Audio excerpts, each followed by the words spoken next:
98 Talks.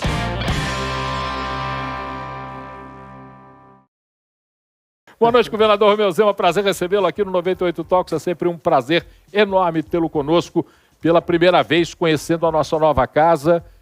Surpreendido, que bom que está aqui conosco. Boa noite, um prazer estar aqui com vocês novamente, Rodrigo, todos que estão nos acompanhando. Uma maravilha essa nova casa aqui. Realmente, das vezes anteriores que eu vi para cá, foi um avanço e tanto. Parabéns pelo investimento. Sinal que estamos acreditando em Minas Gerais, não é isso? Seguindo a trilha de investimentos em Minas. Eu não sei se o senhor Pode notou. colocar na conta, inclusive. Na hora que eu fazer aquele cálculo de investimento em Minas Gerais, a gente vai Bota o mandar. investimento no estúdio. Eu não sei se o senhor notou, atrás do senhor um panorama absolutamente amazônico, né? Para recebê-lo aqui. Para recebê-lo aqui. Muito bonito. Infelizmente, não é de verdade. Eu não Aqui é um auditório. É um auditório, uma plateia. A plateia. gente recebe até 20 pessoas aqui, que vai ser um prazer já na próxima vez a gente começar já a receber públicos, né, para participar, interagir. Entramos agora para a televisão, ampliamos agora o nosso sinal do rádio, agora está na TV aberta.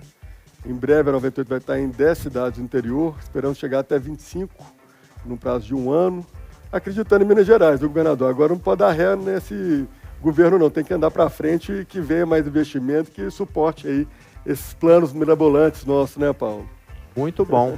Governador... Já tem as cidades definidas já? Tem. São cidades de um porte maior ou cidades mais próximas da região metropolitana? Não, a gente vai pegar. Já estamos em Sete Lagoas, no Canal 22. Em breve estaremos em Montes Claros.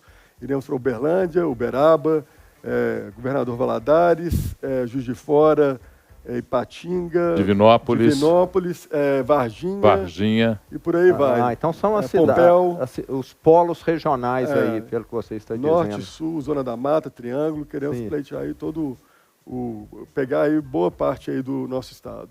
Uma coisa assim que eu queria te comentar dentro disso, eu que sempre andei muito por Minas Gerais, Rodrigo, eu ficava assim muito, de certa maneira até decepcionado de ver empresas mineiras boas não investirem no interior do estado, ficarem muito aqui na região metropolitana e os paulistas entrando e fazendo tudo que bem entendiam, sabe? Aí, é um pouco ainda assim. Sim. Mas hoje eu vejo que o mineiro também está ocupando aí o interior do estado. A gente considera Minas Gerais um país, né? A gente tem mais de 23 milhões de habitantes, são 853 municípios, a gente tem um mercado grande, próspero, que se bem trabalhado, ele dá o resultado de um país. E o grupo, a gente acredita que tem Minas Gerais aí, assim, a gente tem um coração mineiro, somos mineiros. Minha família de Uberlândia e Uberaba, a gente enxerga que tem muito ainda para crescer e tem certeza absoluta que com a ida da 98 a gente vai ajudar nessa prosperação mineira. Pode usar essa palavra, Paulo? Não, né? Vocês já repararam que quando o governador chega aqui, a conversa é desalinhada, vocês já perceberam isso, a conversa é uma conversa franca, porque eu vou lembrar da chegada, da primeira vez que nós tivemos o prazer de receber aqui Romeu Zema, quando pré-candidato pelo Partido Novo, visitou uma das primeiras emissoras que ele visitou aqui, foi a primeira que ele visitou em Belo Horizonte. Deixa eu levantar a data, acho que foi final de 17, viu, Paulo? Final de 2017. Era ainda. Final de 2017. E aí o governador esteve aqui conosco e foi se desenvolvendo uma conversa franca, uma conversa serena, uma conversa tranquila. E eu ia começar essa conversa agora falando de política, que aí a gente já põe uma pimenta no vatapá.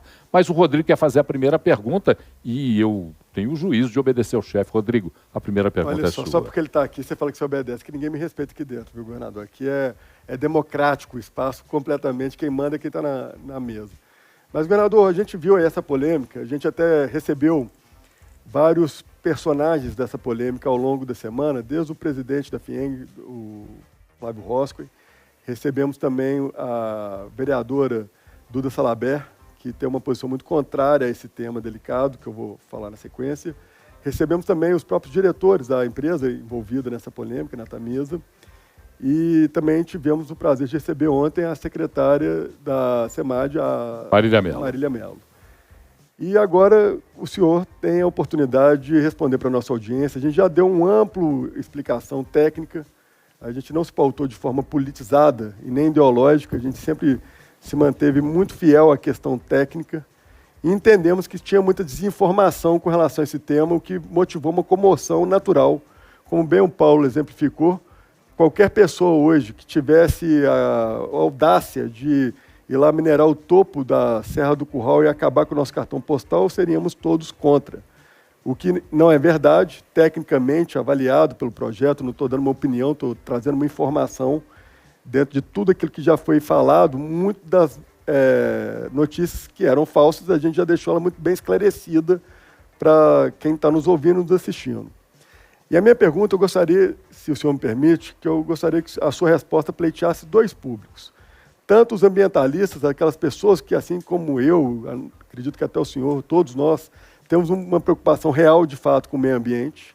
Então, uma pergunta voltada para essas pessoas com relação ao seu governo e o relacionamento seu com o meio ambiente, qual a sua avaliação da forma como o seu governo tem esse olhar para o meio ambiente sustentável, para essas pautas ESGs, e também para o empreendedor, que está buscando em Minas Gerais, como a gente bem disse, um mercado próspero que possa trazer para ele bons frutos e que ele consiga se desenvolver e trazer emprego e gerar a nossa economia. Para essa pessoa, o governo vai se respaldar sempre pela lei ou corre o risco também de ter alguma politização dessas pautas mais sensíveis, quando se diz, por exemplo, na questão ambiental? Qualquer grande empreendimento precisa passar pela sua Secretaria do Meio Ambiente, precisa passar por todos os órgãos fiscalizadores e, de alguma forma, como o senhor enxerga isso? E qual o poder que o senhor tem para, de fato, tirar o pé da sua serra? Como foi bem falado esses memes desses dias que criaram aí do senhor, bem postado lá na serra, falando, tire o pé da minha serra. O governador tem esse poder de tirar o pé da serra e atrapalhar um empreendimento desse, que está regularizado a princípio, que está passando por todos os processos normais? Rodrigo, primeiramente eu quero dizer aqui para quem está nos acompanhando, Paulo, ouvintes, que eu sou totalmente favorável à preservação ambiental. Desde o início do meu governo, nós já fizemos diversas ações concretas que estão aí já para serem vistas, referente à preservação ambiental. Então, nós temos de lembrar que nós temos um governo responsável, respeito à Secretaria do Meio Ambiente, que faz um belo trabalho, um trabalho técnico. E eu saliento aqui que, primeiro, eu nunca tive empresa de mineração, não tenho parentes que têm empresa de mineração, não tenho amigos, etc. Na minha vida toda, até hoje, eu só plantei árvores nas minhas casas, tanto em Araxá, aqui consegui uma casa com árvore. Como empresário, nunca destruí 1 metro quadrado de meio ambiente, porque nunca tive nada rural, só urbano. O que eu tive rural, eu plantei árvores, tenho um reflorestamento. Então, sou uma pessoa que acredita na preservação ambiental como empresário, como pessoa física e como governador. Aí é que tem que ficar claro. Porque o que nós estamos fazendo em Minas? Nunca se investiu tanto em energia renovável. Qualquer um pode ir lá no norte de Minas e ver os 40 bilhões em usinas fotovoltaicas que estão sendo investidos em Minas Gerais, o estado que mais gera energia fotovoltaica no Brasil. E isso representa uma energia verde, uma energia não poluente. Qual foi o primeiro estado do Brasil que assinou o compromisso de emissão zero em 2050? O Race to Zero. Minas Gerais.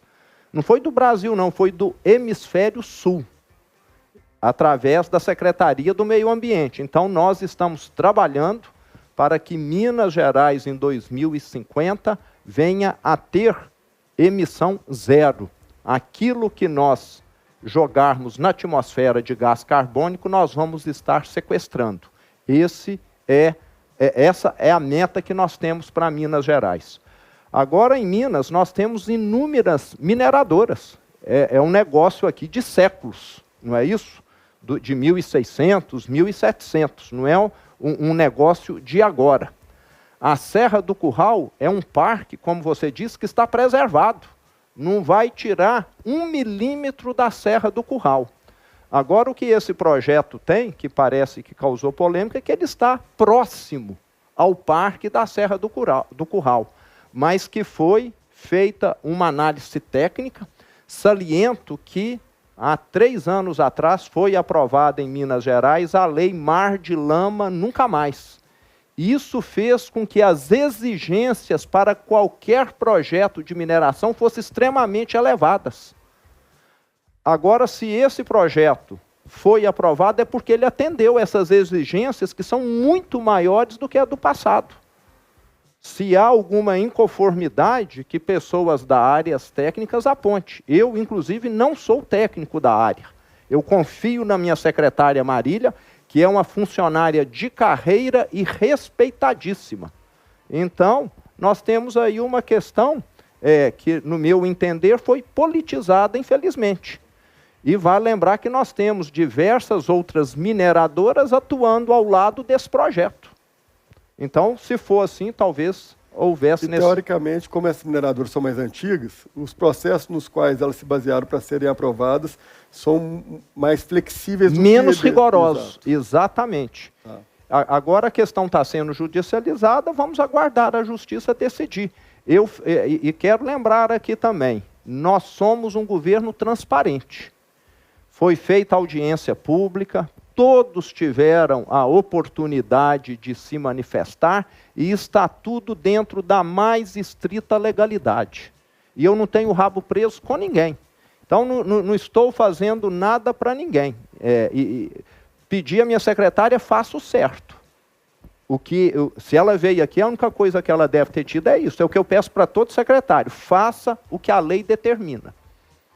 É isso, viu, Rodrigo? Então, assim, foi politizado, infelizmente, mas vamos aguardar aí a decisão da justiça. No Brasil, não ter aí a política envolvida em meios técnicos já é fazer bastante, no meu ponto de vista, como empreendedor. Acho que é o que todos esperam, é que seja levado sempre às áreas técnicas que gere previsibilidade para aquele empreendedor que quer investir no Estado, não correndo o risco de se politizarem por parte do governo também, não só da sociedade, uma pauta que, teoricamente, deveria ser apenas técnica. Né? Sim, e nós temos de olhar a questão de geração de emprego. Né? Nesse caso, são 2.500 pessoas que estão colocadas em xeque. Muitos empreendimentos no Estado têm um impacto ambiental, porque toda atividade humana quase que tem. Então, assim, daqui a pouco essas pessoas podem falar, qualquer um que tem automóvel é um bandido ambiental, né? Mas eu vejo que o bom senso vai prevalecer, é um assunto polêmico, mas que nós fizemos o certo. Isso é que é importante. Se algum questionamento tiver fundamento, que a justiça faça a decisão. Bom, com isso a gente conclui, então, todos os atores dessa discussão da Serra do Curral. Nós já ouvimos todos os atores e, a partir de agora, a gente tem certeza que quem repercute, quem entende, quem dinamiza esse tema é você, o cidadão de Minas, que está aí nos acompanhando com esse tema. Mas a gente está aqui com o governador e a gente vai versatilizar a nossa conversa. Governador, o regime de recuperação fiscal volta à pauta em regime de urgência. Na observação que alguns analistas fazem do seu governo, houve uma dificuldade de caminhar com pautas dentro da Assembleia. Seu primeiro mandato, uma dificuldade de caminhar com as pautas dentro da Assembleia. Como é que o senhor pretende agora negociar esse caminhar, entender esse caminhar nesse final de seu mandato e na possibilidade da reeleição? Como é que o senhor entenderia essa relação entre governo, executivo e legislativo? Paulo, você vai lembrar muito bem, durante a minha campanha de 2018, eu fiz uma campanha solo. Eu estava num partido pequeno, não tinha apoio de nenhum deputado eleito, de nenhum prefeito. E o meu partido, o Partido Novo, disputou aquela eleição com pouquíssimos candidatos. Apesar de serem poucos, nós fizemos 2 cadeiras na Câmara Federal e temos 2 cadeiras hoje na Assembleia Legislativa. E fizemos uma campanha sem coligações. Então, isso acabou dificultando a nossa gestão. Foi a minha primeira campanha, o meu primeiro mandato, de todos os deputados eleitos, é o primeiro mandato também. E nós vimos que para você ter uma governabilidade adequada, você precisa se preparar para uma eleição. Esse trabalho não foi feito na eleição de 2018. mas está sendo muito bem feito agora pelo nosso secretário de governo, Igor Eto, que está fazendo alianças com diversos partidos, e eu mesmo sou um advogado, Rodrigo, de termos pluralidade na chapa. Eu tenho um vice de outro partido para falar, não, nós somos abertos, nós não nos consideramos aqui superiores ou donos da verdade, nós queremos ter outros junto conosco aqui, porque quanto maior o time, mais forte ele fica. Desde que todos sejam éticos, sejam competentes, não tem problema nenhum. Nós não queremos é trazer gente inadequada para trabalhar conosco. Então, nessa campanha, Paulo, nós vamos estar com uma força muito maior, com um número de candidatos total dentro do partido e também desses demais partidos que estarão fazendo aliança conosco. E com toda certeza vamos, espero, ter uma eleição de diversos deputados que estarão trabalhando conosco numa próxima legislatura. Eu vou me antecipar, Rodrigo, e já na trilha da sua resposta, eu não posso perder essa chance. O senhor falou que, como governador, e a sua estrutura de partido hoje, de apoiamento, entende a possibilidade até de um nome de um outro partido compondo a sua chapa para a reeleição. Esse é o caminho? A gente já pode entender que é assim que está sendo sinalizada a formação da composição da chapa majoritária do governador Romeu Zema? Paulo, se dependesse de mim, esse é o caminho. Eu gosto muito de sinalizar e fazer mudanças. Porque, de certa maneira, criou-se a ideia de que o nosso partido não faz alianças. Faz aliança, sim. E eu quero mostrar que faz e, principalmente, que funciona. Entende? É uma atualização, então, de uma visão que, antes de vocês assumirem, fazia sentido, e pós vocês entenderam que não fazia o menor sentido, porque aí gera uma ingovernabilidade, literalmente. Dificulta, exato. Eu sou favorável, agora é uma decisão do partido, então eu lá sou uma opinião no meio de muitas. Então nós temos uma separação entre partido e mandatários. E contribuiu para dificultar também, Paulo, a questão da politicagem. Nós temos hoje um presidente da Assembleia que é um provável adversário meu, então ele não tem nenhuma boa vontade em fazer com que pautas que venham a agregar para Minas Gerais caminhem adiante. Muito pelo contrário, ele tem interesse de fazer que tudo de ruim aconteça, mesmo que o povo mineiro pague a conta. Pegando um gancho, então, governador, eu ia até te fazer uma outra pergunta, mas como você tocou nesse tema, sobre a relação com a Assembleia, a impressão de quem está de fora e pagador de imposto e sabe o tamanho do Estado e quão inchado ele ainda se encontra, mesmo com todas as mudanças implementadas pelo seu governo, parece que a Assembleia falta alguém para ensinar matemática, porque eles estão, de certa forma, aumentando os custos, querendo propor aí um aumento para o servidor que vai muito além daquilo que o governo teria condição de pagar, e criando também situações no qual cairia a arrecadação em alguns impostos. A que se dá isso? Já está judicializado. Qual a expectativa do governo com relação à solução para isso? A gente vai, de novo, enxugar gelo? Tudo aquilo que foi economizado no passado será repassado para o servidor público agora, no futuro próximo? É isso que eu acabei de falar, Rodrigo. É uma politicagem e, no ano eleitoral, isso fica mais acentuado. Infelizmente, nós temos atores que querem muito ter holofote, falar, eu consegui isso, mas você conseguir levar a sua família numa viagem para o exterior, numa viagem caríssima, é só você vender sua casa. Concorda? É uma maravilha, eles vão ficar satisfeitíssimos. E o futuro? Então, o que nos preocupa aqui é o futuro.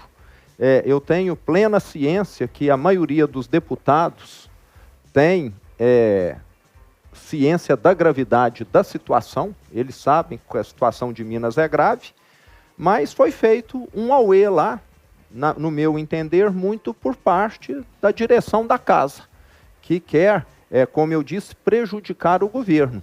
E tive de vetar, mas quero deixar claro aqui que aquilo que está ao nosso alcance, tanto financeiramente quanto legalmente, está sendo feito, que são os 10%. tem uma lei chamada Lei de Responsabilidade Fiscal que diz o seguinte: um Estado que está na situação financeira como Minas Gerais está, uma situação grave, não pode dar reajuste diferenciado para categorias.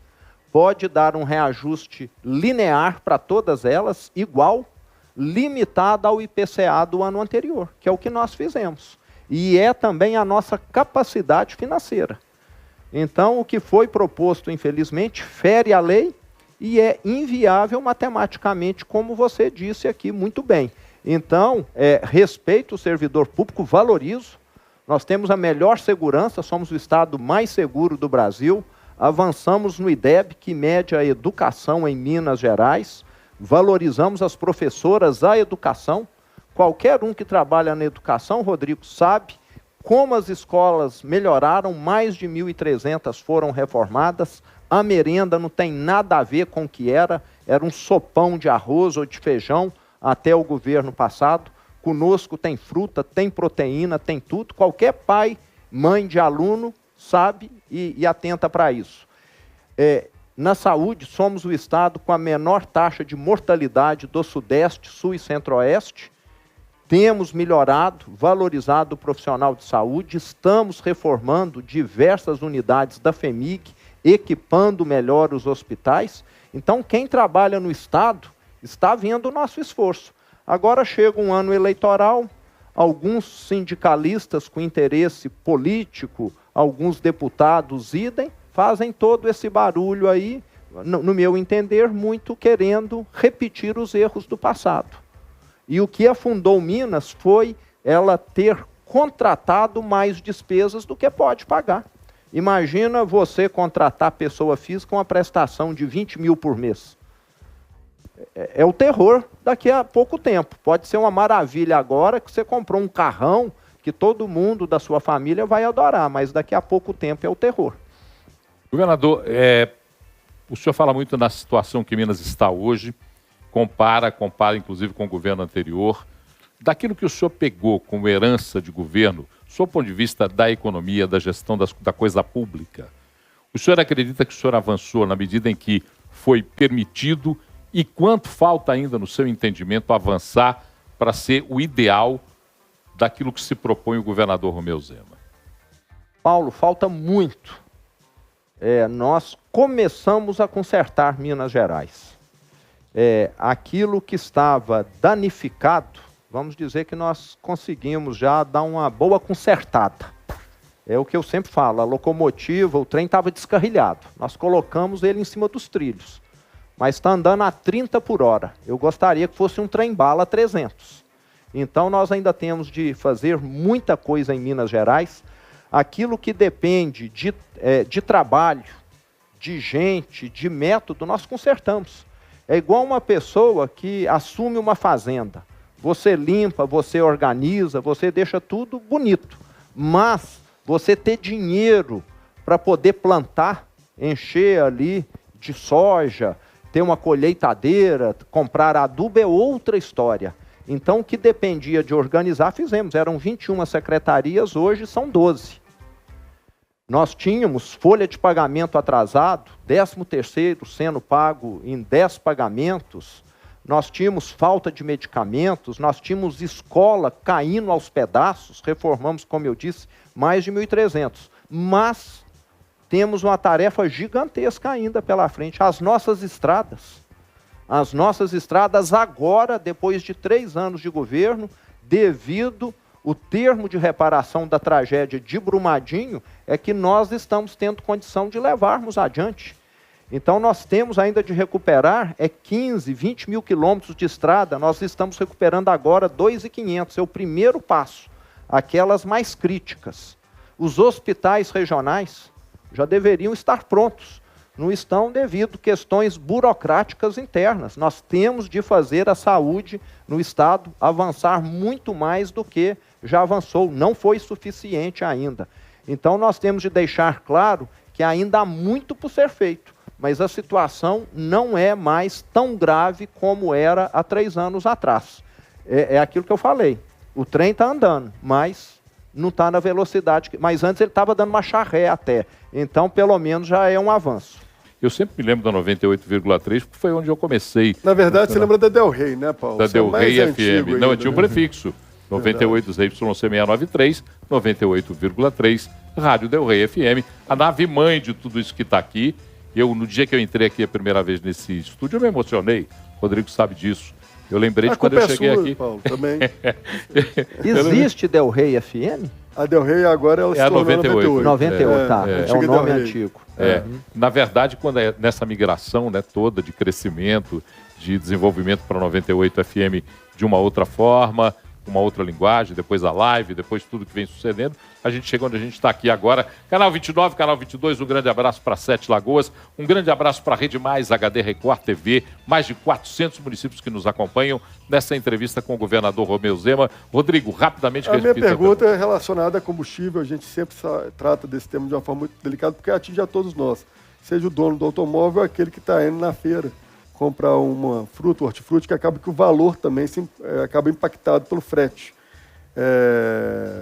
E o senhor votou a favor do congelamento do ICMS para poder segurar, tentar barrar esse crescimento do valor na ponta, né, na bomba. Tem alguma coisa que há ainda a ser feita para conseguir segurar esse combustível desenfreado, governador? Rodrigo, a questão do combustível tem sido algo muito preocupante, não só no Brasil, mas no mundo todo. O que nós assistimos nos últimos 2 anos foi um aumento, primeiro, no preço do petróleo. Um aumento muito expressivo no petróleo. Isso fez com que o combustível subisse no mundo todo. No Brasil tivemos um agravante, porque o dólar aqui foi valorizado, o real perdeu valor, e como o petróleo é precificado em termos de dólar, nós tivemos um impacto negativo duplo aqui. Aumento do petróleo e aumento do dólar. E tivemos, por parte do governo federal, quero deixar claro aqui que eu discordo totalmente desse posicionamento, uma questão dizendo que a culpa era dos governadores. E no final do ano passado, em outubro, Minas Gerais, eu inclusive liderei o movimento para congelarmos o ICMS. Congelamos o ICMS do combustível e o que aconteceu, Paulo? Continuou subindo. Então fica muito claro que a culpa não é o ICMS do Estado. E eu lembro que o ICMS do Estado nunca foi majorado, é o mesmo percentual. É igual a gorjeta de 10% do garçom. Se a conta é maior, os 10% ficam um pouco maior. Então não houve aumento de imposto. Está lá no Congresso, já cobrei do nosso senador Rodrigo Pacheco para que seja analisado, votado, uma forma do governo federal compensar esses aumentos, mas, infelizmente, o Congresso tem pautado só aquilo que é de interesse da classe política. É o fundão eleitoral, outros pontos, aquilo que é de interesse da população, infelizmente, não temos visto avanço. E eu saliento ainda, Rodrigo, que nós congelamos pela primeira vez na história o IPVA. Então, quem consome gasolina paga IPVA, porque tem um automóvel, tem uma moto. Nunca isso havia acontecido em Minas, no Brasil é inédito também, e além de congelarmos, nós estamos dando um prazo maior para pagamento. Antes começava em janeiro ou fevereiro, e esse ano começou, se não me engano, em março ou abril. Por quê? Porque a maioria das famílias tem uma dificuldade muito grande de estar fazendo esse pagamento no início do ano. Ele coincide com matrícula escolar, com o IPTU, coincide com material escolar, uma série de despesas que as pessoas têm. No que depender de mim, nós vamos deixar esse pagamento do IPVA sempre para iniciar, tipo, no segundo trimestre do ano, em março, abril, para que os mineiros tenham um fôlego no início do ano. Então, aquilo que está ao nosso alcance está sendo feito. E tem de ficar claro, o petróleo, a gasolina, o diesel subiu no mundo todo. Aqui no Brasil, infelizmente, tivemos aí o governo federal colocando a culpa nos estados. Congelamos e está provado que está subindo na Petrobras. Então, se nós temos aqui um vilão nessa história, esse vilão se chama Petrobras, que é a empresa que detém todo o controle do refino e distribuição. Cadê a concorrência no mercado de combustível? Aonde você só tem uma empresa que faz tudo, ela põe o preço que quer. Na minha opinião, falta concorrência. O senhor falou agora há pouco da dependência que temos de combustíveis fósseis e até porque a nossa matriz modal principal de transporte é a terrestre. Minas Gerais tem investimentos previstos, estuda-se investimentos em outros modais, explorando, por exemplo, características geográficas, geológicas, com túneis, com facilidade para ferrovias, com hidrovias. Essa é uma pauta que faz parte da discussão do seu governo? Temos sim, Paulo. A questão logística é fundamental. Voltando ao que eu disse, nós lançamos agora, 45 dias atrás, o Provias, que estará recebendo investimento de 2 bilhões, 150 milhões de reais para recuperação de rodovias. Precisamos de muito mais, mas a partir de agora, em vez das rodovias de Minas estarem deteriorando, elas passam a melhorar. Então estávamos assim, agora nós vamos começar uma recuperação no estado das rodovias, tipo, se até então 40% das rodovias estavam numa situação ruim, penso que daqui a um ano esses 40% já reduziu para 30%, daqui 2 anos para 15%, e assim por diante. E com relação às ferrovias, é um ponto extremamente importante. Nós temos um projeto que está para ser viabilizado, que inclui o norte de Minas, ligando a um porto no Espírito Santo, um projeto aí de 40 bilhões de reais, um mega projeto. Então, esse projeto está em análise, está sendo analisado, inclusive para atender atividades agrícolas ali no sul da Bahia e atividades minerárias no sul da Bahia e no norte do estado de Minas. Essa ferrovia seria extremamente importante. Ela vai ligar sul da Bahia, norte de Minas, ao litoral do Espírito Santo, para poder exportar esses produtos. E temos uma ferrovia também, que é uma extensão, que é uma ferrovia que sai de Pirapora e iria até Paracatu, Unai, que ali hoje é a nova fronteira agrícola do estado. Então, essa ferrovia teria a finalidade de escoar os já centenas de milhares de toneladas que são produzidas ali. Não demora, serão milhões de toneladas. Quem conhece a região de João Pinheiro, Paracatu, Vazante, Guarda-Mor, Unai, Arinos, Buritis, sabe que aquilo ali está virando um lugar de produção agrícola que vai ser a maior do estado. É provável que até venha superar o Triângulo Mineiro. E hoje, servido timidamente por rodovias, só. Estamos fazendo a ponte do Rio São Francisco na cidade de São Francisco, ligando aquela região a essa fronteira agrícola. Mas o que vai dar competitividade para essa produção é a ferrovia. E temos ainda a inovação do Estado dar as autorizações para trechos pequenos que ficaram desativados em diversas regiões do Estado. Então, hoje, eu sei que no sul de Minas nós temos já um projeto em análise que deve ligar, se não me engano, Varginha a Pouso Alegre, a ferrovia que existe ali, que são coisa de 100 quilômetros, não é um trecho grande, nesse aspecto jurídico que é a autorização, que é diferente de uma concessão. A concessão é burocrática, demanda uma série de procedimentos dentro do Estado, e a autorização não. A autorização é construa, o risco é seu e explore adequadamente. Quando o senhor fala em autorização, o senhor diz, por exemplo, em trechos abandonados ou até novos trechos que poderão ser autorizados à operação? Os dois. Pode ser trecho abandonado ou um trecho novo, exatamente. Perfeito. Isso a mesmo, população Paulo. ganha que também são menos caminhões na estrada, menos risco para quem está dirigindo o carro, você acaba desafogando um pouco aí essa malha viária que é gigantesca, né? Exatamente. Eu fico muito contrariado. Eu rodei a minha vida toda em estrada, Rodrigo, e ia muito para o norte de Minas, e quando você chega ali próximo a Montes Claros, é impressionante a quantidade de cegonhas que você vê.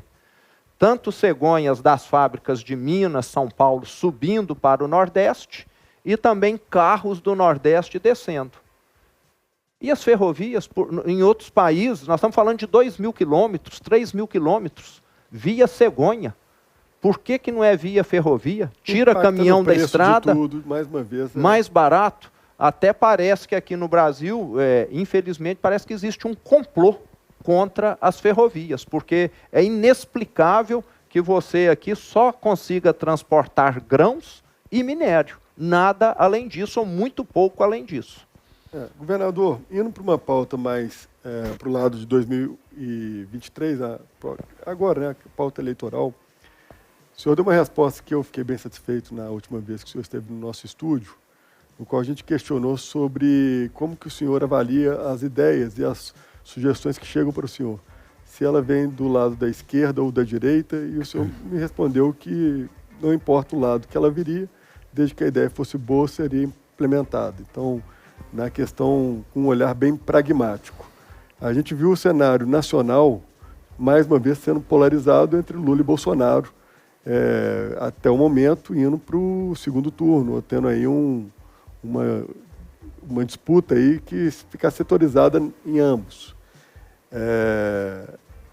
Como que o senhor imagina essa comunicação, caso também o senhor seja reeleito, com Brasília? Hoje você tem uma interlocução com o presidente Bolsonaro, colocando a hipótese de Lula ganhar essa eleição, você acredita que terá também um diálogo adequado com quem quer que esteja, com uma visão até bem diferente, parecendo os dois se antagonizam em várias pautas? Minas Gerais terá diálogo com pautas antagônicas também? Rodrigo, para responder a sua pergunta, eu quero fazer aqui uma analogia com os prefeitos de Minas Gerais. 853 prefeitos. Eu penso que nós temos prefeitos de todos os partidos. Nós tratamos todos eles com o maior respeito, com a maior civilidade, sem discriminar ninguém. O prefeito que tem projeto bom, o prefeito que tem uma gestão boa, nós vamos ter o maior interesse de estar contribuindo com ele.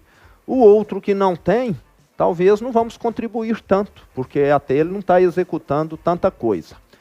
E com relação ao governo federal, a minha visão é a mesma. Minas precisa do governo federal e Minas sempre vai ter diálogo com o governo federal. E nós já tivemos esse tipo de situação no passado. Um governo do estado que não era do mesmo alinhamento do governo federal, e me parece que nem por isso o diálogo foi prejudicado. Então eu tenho diálogo com o presidente Bolsonaro e terei com o próximo presidente, independente de quem estiver lá.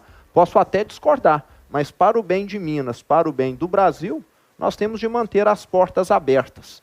Me causa um desconforto muito grande e um espanto até saber que tem governadores, que temos candidatos que fecham a porta ao diálogo. Porque se você não tem diálogo, se você não tem abertura, como que você conversa, como que você constrói?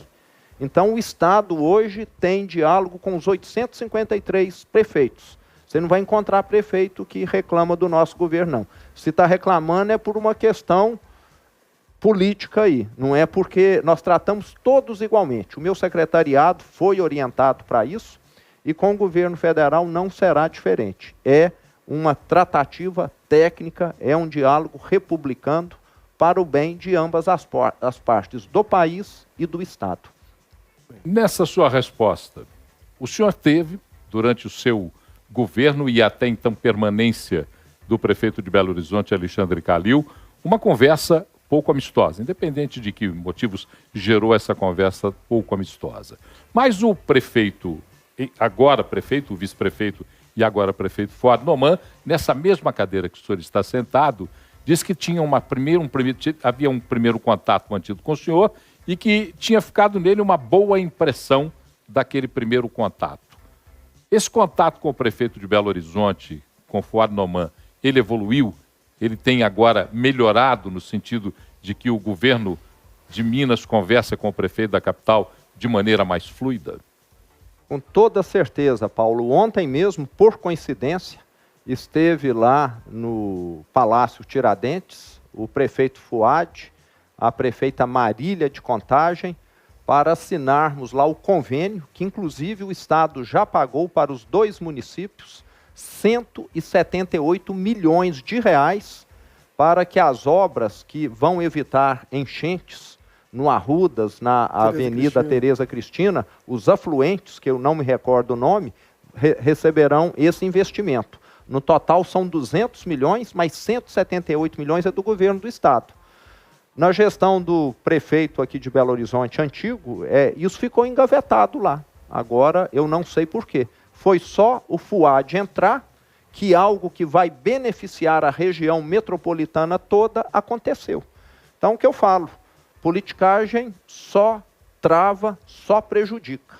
E o nosso governo não tem essa postura. Nós fazemos aquilo que é bom para os 21 milhões de mineiros. E não o que é bom para o partido A, B ou C, ou para o candidato C, D ou D, Paulo.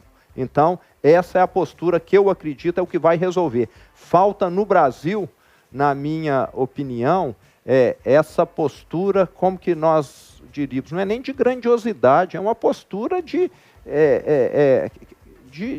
qual seria o nome adequado? Verdadeiramente republicana. Republicana. Exatamente. É fazer o que é bom para o pagador de imposto. Aquilo que foi devido à sua eleição. Exato. E quando tem gente que prejudica o povo para poder se promover. E é bom quando se fala em republicana, república é coisa pública, então é uma postura que visa sempre o melhor para a coisa pública, quando é fluida, quando é conversada, quando é falada. E o prefeito Fuad Noman, eu até faço questão de repetir a afirmação, nessa mesma cadeira, disse que tinha tido uma excelente impressão do primeiro contato que teve com o senhor. Ontem confirmou. Eu queria aproveitar que está chegando no final, né, Paulo? Eu fazer uma pergunta um pouco capciosa assim, para o governador. Só entre nós aqui, só entre nós 3, e os 400 municípios que nos cercam, que estão nos ouvindo agora, a gente falou sobre esse nome que o senhor bem disse que está buscando uma pessoa fora do partido. A chance que a 98 tem de pautar o resto da imprensa hoje para sair esse nome aqui agora seria possível ou é complicado pedir isso para o senhor? De 0 a 1, qual a chance que nós temos? A gente vai falando os nomes e o senhor vai reagindo. Eu tenho aqui uma lista, se o senhor quiser. Eu vou falando dos nomes, o senhor vai dizer de sim ou não. Sim. Eu diria que o Igor está mais ou menos assim, a moça do baile, que dança com conversa, dança... Vou saber, produção, marcar uma entrevista com o Igor Neto amanhã, por gentileza. Ver se o perfume é bom, ver se os planos são bons, mas está fluindo bem. Ele falou, vai ser difícil. Mas alguma das namoradas tem dançado melhor, governador? Então, o Igor é que tem falado. Às vezes ele fala, mas às vezes a namorada dança bem e depois não quer saber mais da gente também, entende? Então tem uma questão aí que é melindrosa. Mas a data limite está chegando e as coisas vão ter de acontecer nos próximos 60 dias aí, isso será definido. Mas ele falou, enquanto o baile não acabar, eu não vou escolher, não. Vai que chega uma mais bonita, né? Não é isso, né? E vamos continuar a nossa conversa. O governador não quis dizer pra gente quem é a namorada do baile do secretário Igor Neto. A gente ia render mais esses 7 minutos finais, sabe, Paulo? Ia dar pano pra manga agora. Eu pensei em iniciais, mas eu falei, não vou fazer isso, porque senão fica deselegante com o governador. Mas as especulações são muitas, viu, governador? Eu tenho aqui alguns nomes, mas depois eu pergunto particularmente para o senhor, já que o senhor não pode falar agora quem é a companheira do baile. Mas eu queria falar sobre um assunto que preocupou muito o Estado de Minas Gerais, o Brasil inteiro, o mundo inteiro. Mas o Estado de Minas Gerais preocupou muito a questão da educação dentro da sala de aula. Alunos que ficaram prejudicados. Nós temos até projeções muito ruins do que pode ser a próxima avaliação de desempenho desses alunos. Como é que o senhor está vendo agora, depois de, parece que finalmente afastada a pandemia, uma endemia sendo vivida? Houve uma boa recuperação do sistema de ensino de Minas Gerais? Nós vamos conseguir ganhar essa luta contra esse gap que pode surgir na formação das nossas crianças e dos nossos jovens? Paulo, primeiro, a pandemia prejudicou muito o ensino à distância, principalmente para as crianças menores e até mesmo para os jovens, para os adolescentes. ele não é tão produtivo quanto o ensino presencial. Então, o mundo todo teve esse prejuízo, o Brasil todo e Minas. Aqui em Minas, nós fizemos o EAD, o ensino à distância, da forma mais profissional, mais proveitosa possível. Tivemos um bom aproveitamento, fomos incluídos entre os melhores do Brasil nessa questão, mas já estive visitando muitas escolas esse ano, e a minha pergunta para as diretoras sempre é: os alunos estão acompanhando adequadamente? E a grande maioria delas fala que estão tendo um pouco de dificuldade, alguns, e que estão tendo, dentro do que é necessário, aulas de reforço, para poder suprir aquilo que o ensino à distância não fez tão bem quanto o presencial. Eu enxergo que nesse ano de 2022 vai ser um ano de superar essa lacuna que foi criada. Realmente houve uma perda e as professoras, o sistema educacional vai ter de se esforçar mais para poder recuperar. Mas fico muito satisfeito quando eu entro numa sala de aula e faço questão de entrar, 40 alunos, e pergunto: quem quer voltar para ter aula à distância? Levanta o braço. Ninguém levanta, Paulo. Então, os alunos apreciam a convivência, a socialização dentro da escola com os colegas, a merenda, o espaço para brincar, já que muitos, às vezes, não têm isso em casa ou no apartamento. Então, você vê que os alunos estão valorizando muito esse retorno às aulas. E nós estamos acompanhando.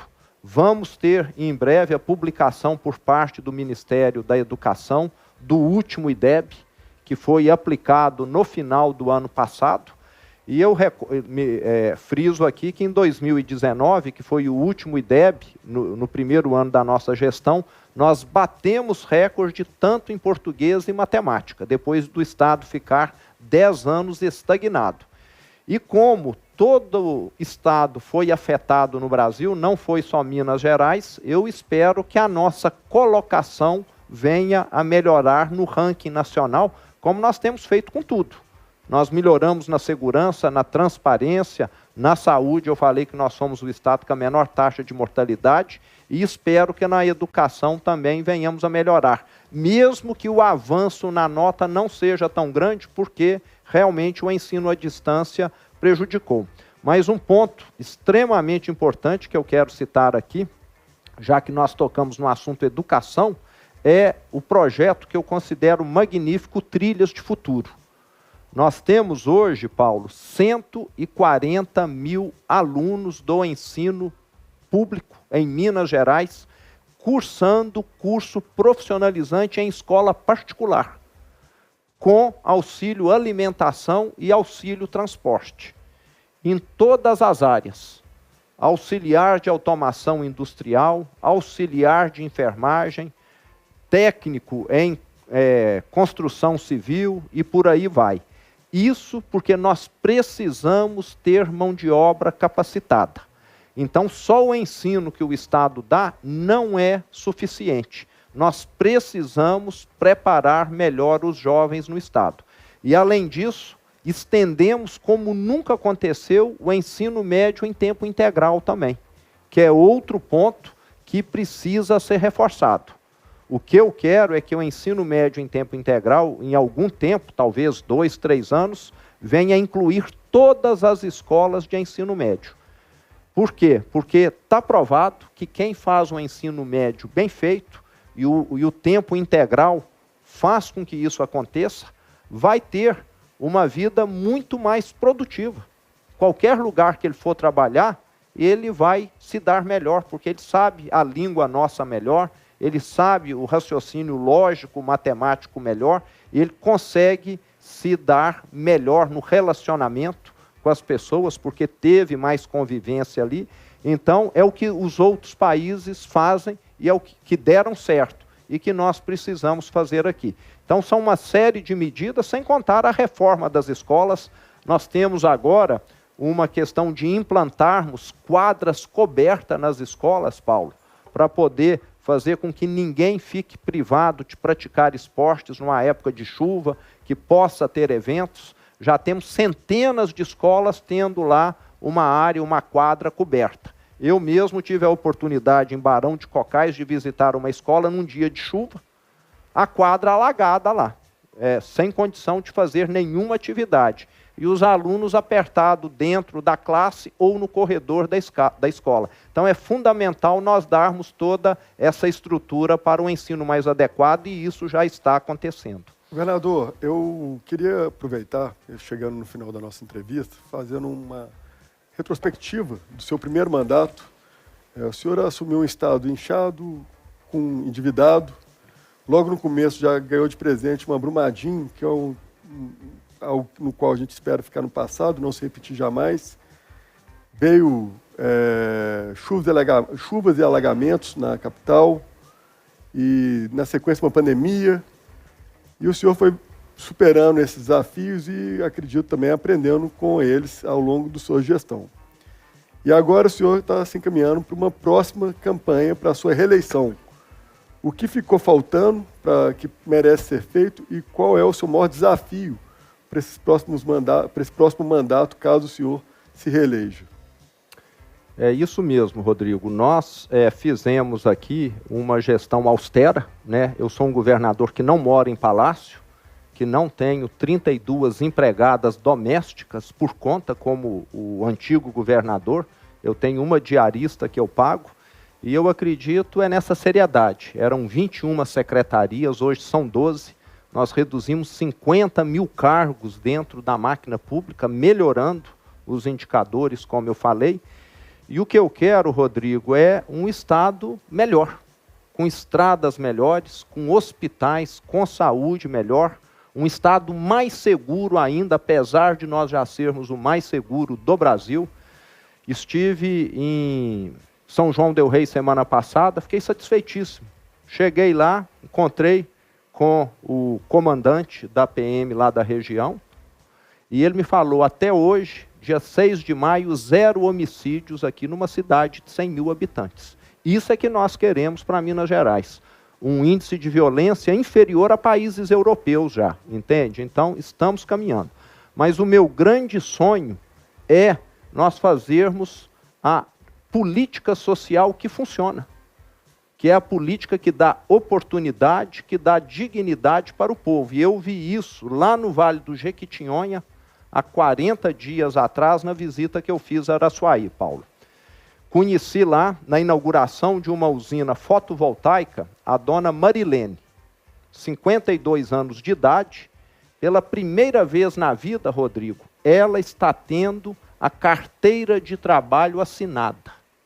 Ela até hoje, com 52 anos, quase a minha idade, sempre viveu de bico, nunca teve uma renda certa. O que nós queremos é levar dignidade, é levar oportunidade. Por isso que eu falei do Trilhas de Futuro aqui. 140 mil jovens, até eu não comentei, o curso é de 2 anos, Paulo. Não é cursinho de uma semana, 2 meses, não. 2 anos de curso para ser técnico de enfermagem, para ser técnico em outra área. E emprego para quem precisa. Emprego formal, com carteira assinada. Já criamos na minha gestão, de acordo com o CAGED do Ministério do Trabalho, quase 500 mil de empregos em Minas Gerais. Não é pouco emprego, não. É muito.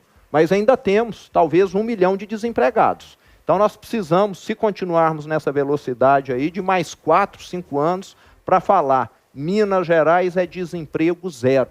E nós temos cidades aqui em Minas com desemprego zero. Vai lá em Juruáia, no sul do estado, lá na capital da lingerie. Todo dia cedo, 100, 120 ônibus chegando, levando trabalhador, porque o que tem na cidade não comporta. Tive a semana passada em Resende Costa, ali ao lado de Barbacena. Desemprego zero lá, segundo o prefeito também, a cidade do artesanato.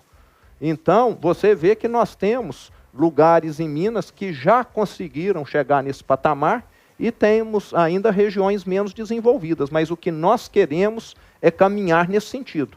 E o Estado tem dado todo o apoio. Hoje mesmo, mais cedo, visitei Matozinhos, onde nós fomos lá participar da inauguração de uma grande indústria lá, a Fasa Bortolo, uma empresa italiana que produz argamassa. E isso tem de pipocar em todo o estado. Está acontecendo e precisa acontecer numa velocidade maior ainda. Então, essa dona Marilene que eu conheci, o que eu quero é que ela se transforme em milhões de mineiros, o que aconteceu lá com ela.